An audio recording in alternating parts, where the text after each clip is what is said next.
So this is my learning about the chapter 9 of SCM or supply chain management.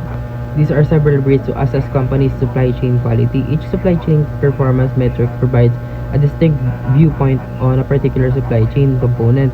The most important decision for any organization is figuring out which supply chain are important and how to use them. The effectiveness of the supply chain is not well represented by rapidly measurable supply chain performance indicators that many firms rely on. Some companies give collection of data their sales department without realizing that it can have detrimental impact on a certain supply chain elements. Metrics like item return rates, on time delivery rates, and orders online items will rates are used to gauge how well customer service is performing. Internal efficiency is the capacity of company supply chain to use its resources and profitability and feasible return and sales involving turnovers and inventory value are common indicators of internal efficiency.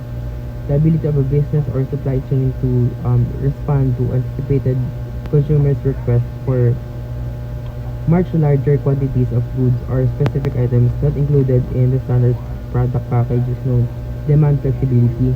The product creation assesses a company's capacity to create, develop, and procedure innovative goods to satisfy the demands of its customers as those markets change. Performance is this area is